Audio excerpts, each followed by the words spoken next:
Hi everyone! Good morning or good evening wherever you are. Today I will make raisin wheat bread. It's a whole wheat and mixed with all-purpose flour. I have this bread machine here, and first thing I'm gonna do is I have this 2 cups lukewarm water.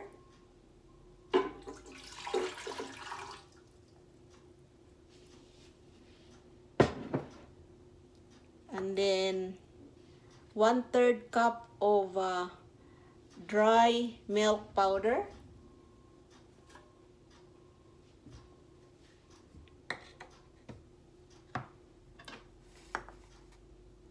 Four tablespoons of margarine. I just cut into pieces.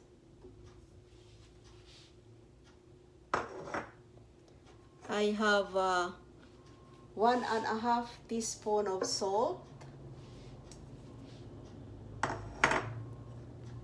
3 tablespoons of honey,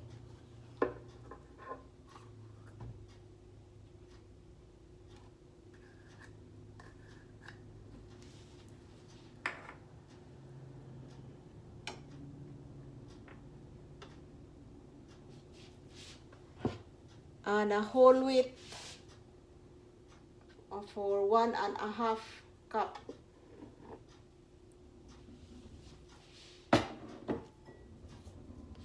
And this is all-purpose flour, 3 cups.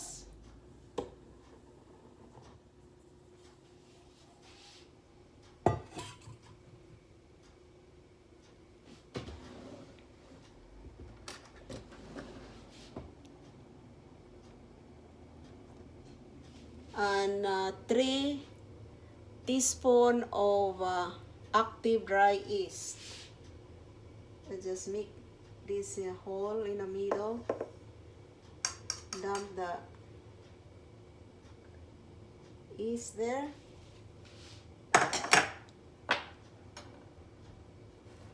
And the raisin, I will put this when the machine start beeping. But for now, I will just set that aside and cover this. Plug this in and then click start. And see you later. The machine start mixing, and I have to wait when it beeps, and I will add the raisin. See you later. Now it start beeping.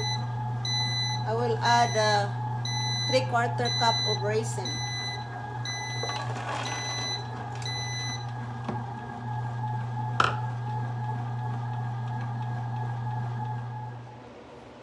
So I'll take out the dough.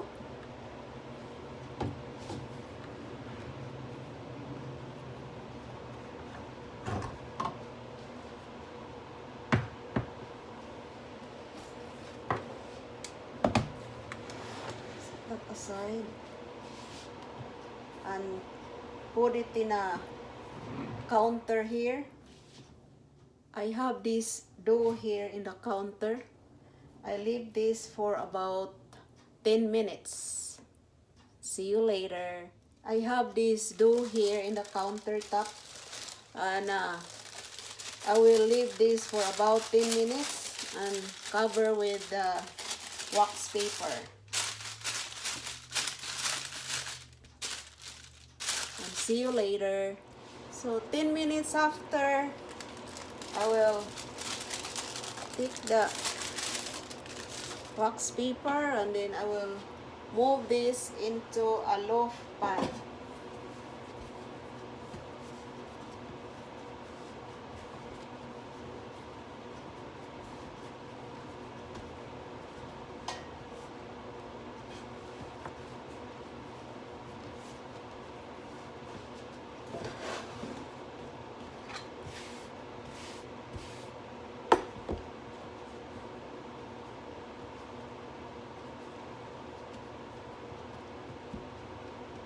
and cover it back and let it rise until it double for about half an hour, and see you guys later. See, the dough is rising, almost double in size. I will turn the oven to 350 degrees and I will bake this for half an hour, and see you later. Half an hour after, I will check the bread if it's ready.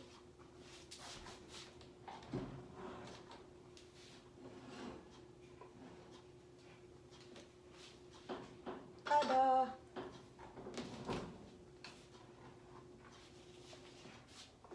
Looks like it's cooked.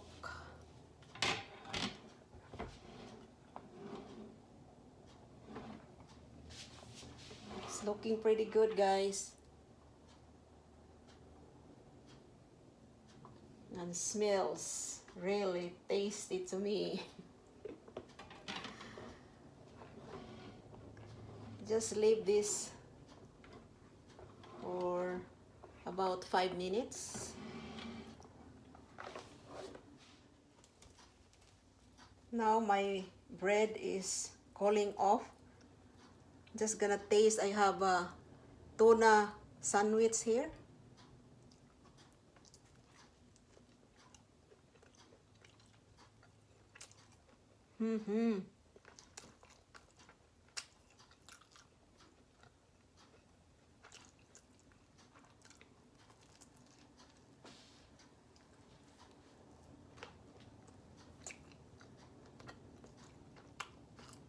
It is very good.